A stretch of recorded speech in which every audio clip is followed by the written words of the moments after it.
Long ago, in the land of Canaan, a city stood with walls so high, no one thought they could fall. This is Jericho, proud, powerful, and completely closed to the outside world. But God chose one man, Joshua, to lead his people into the promised land. But the plan was strange. No battering rams, no siege towers, only marching and the sound of trumpets. Inside Jericho, one brave woman, Rahab, risked everything to protect God's messengers. But the king and his soldiers would stop at nothing to keep Israel out. For 6 days, they marched once around the city, just as God commanded. On the 7th day, they marched around Jericho 7 times, the trumpets ready, hearts racing.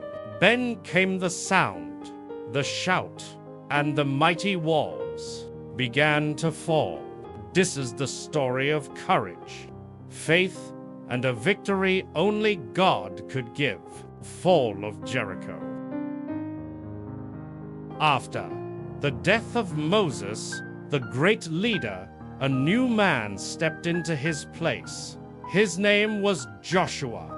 The people of Israel were camped by the Jordan River, looking across at the land God had promised them for generations. But this land was not empty.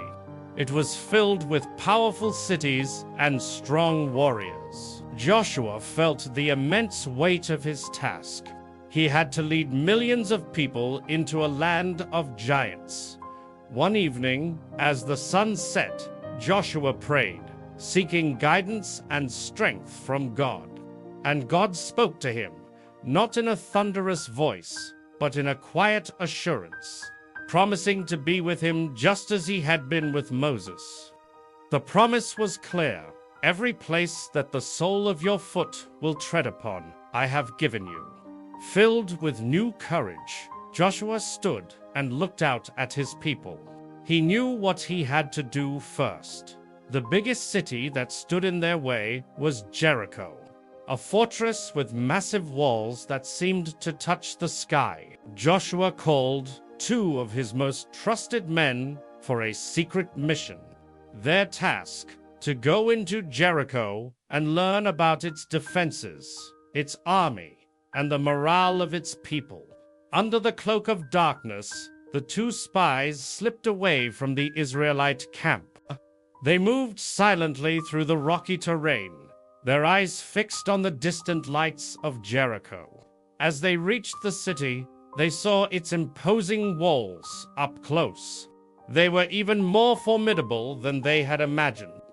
The spies waited for the right moment, blending in with a group of merchants to slip through the city gates just before they closed for the night. Inside, the city was alive with activity. The streets were narrow and crowded, filled with soldiers and citizens.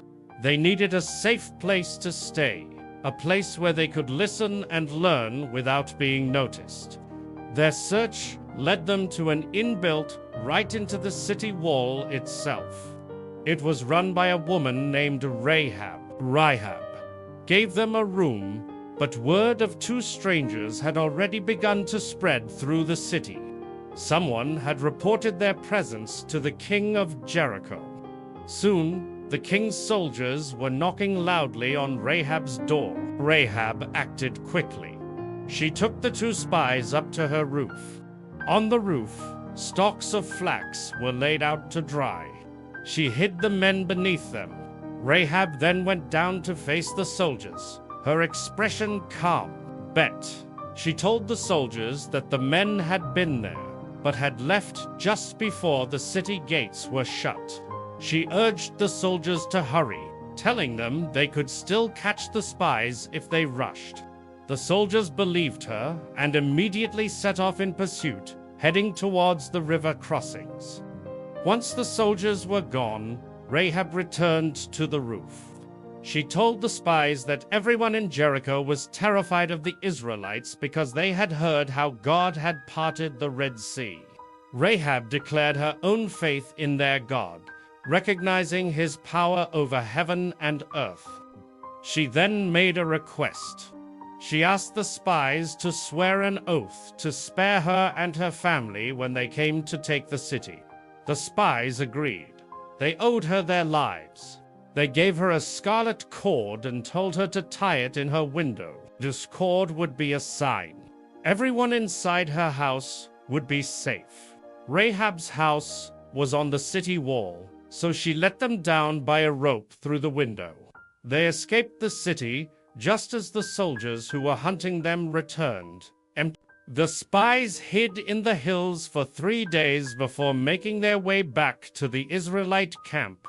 They returned to Joshua and told him everything that had happened. Their final report was filled with confidence. The Lord has surely given the whole land into our hands. All the people are melting in fear because of us. With this news, Joshua knew it was time to move. The entire nation of Israel packed up their camp. They traveled to the edge of the Jordan River, which was overflowing its banks from the spring harvest floods. The people looked at the raging water.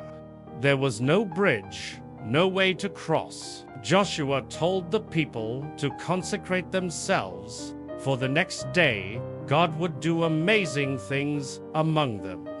The next morning, Joshua gave the order. The priests who carried the Ark of the Covenant were to step into the water first.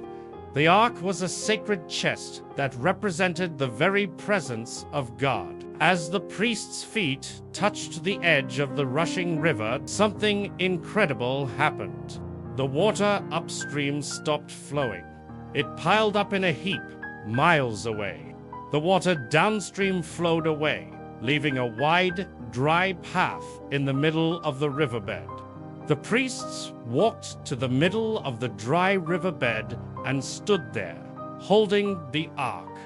Then the entire nation of Israel, men, women, children, and livestock, walked across the Jordan on dry ground. They looked back in awe at the wall of water held back by an unseen hand. Joshua commanded one man from each of the 12 tribes to take a large stone from the middle of the river. These 12 stones would be set up as a memorial, a permanent reminder for future generations of the miracle God had performed that day. After everyone had safely crossed, the priests carrying the ark walked out of the riverbed. The moment their feet touched the other side, the waters of the Jordan rushed back into place, flowing as they had before. The people of Jericho heard about the river crossing, and their last bit of courage vanished. They sealed the city gates, and no one went in or out. The Israelites made their camp on the plains of Jericho. It was here that Joshua had a remarkable encounter. He saw a man standing before him with a drawn sword. Joshua asked, "Are you for us or for our enemies?" The man replied, "Neither, but as commander of the army of the Lord, I have now come." Joshua fell face down to the ground in reverence. He was in the presence of a holy messenger. It was here that God gave Joshua the battle plan for Jericho, and it was a plan unlike any other in history. There would be no siege ramps, no battering rams, no catapults. Instead, the army was to march around the city once a day for 6 days. 7 priests were to walk ahead of the ark, carrying trumpets made of ram's horns, and everyone was to be completely silent. No one was to shout or even speak a word. On the 7th day, they were to march around the city 7 times, and on the final lap, the priests would blow a long blast on their trumpets, and the entire army was to let out a mighty shout. Joshua gathered his leaders and explained the strange instructions. It required absolute faith and obedience. On the first day, the sun rose over a nervous but obedient camp. Procession formed exactly as commanded. Armed men, then 7 priests with trumpets, then the Ark of the Covenant, followed by the rest of the army. They marched towards the silent, watching walls of Jericho. On the walls, the guards of Jericho watched in disbelief and confusion. This was not an attack, it was a parade. The only sound was the steady rhythm of marching feet and the shuffling of a nation on the move. They completed one full circle around the massive city. Then, just as instructed, they turned and marched back to their camp. The first day ended in silence. No attack, no battle. On the second day, they did the exact same thing. The procession formed, they marched 1 lap in silence, and they returned to camp. The people of Jericho grew more puzzled. Some may have even mocked the strange ritual. The third day was a repeat of the first 2. 1 silent march, 1 return to camp. The tension was building, both inside and outside the walls. The fourth day, the same silent procession, the same single lap. The soldiers of Israel marched with disciplined faith, not understanding the plan, but trusting their God. The fifth day, again, they circled the city once and returned. Inside Jericho, fear was turning into a strange unease. What did this bizarre daily ritual mean? The 6th day. For the 6th time, the nation of Israel circled the city in complete silence. As they returned to camp that evening, they knew the next day would be different. On the morning of the 7th day, the Israelites rose at dawn. The procession formed once more, but this time there was a new energy in the air. They began to march. 1 lap, 2 laps, 3 laps, all in silence. From her window, Rahab watched, her scarlet cord a bright splash of color against the stone wall. 4 laps, 5 laps. The sun climbed higher in the sky. The soldiers of Jericho watched, their mockery now replaced with growing dread. 6 laps. The Israelites had now been marching for hours. Then they began the 7th and final lap.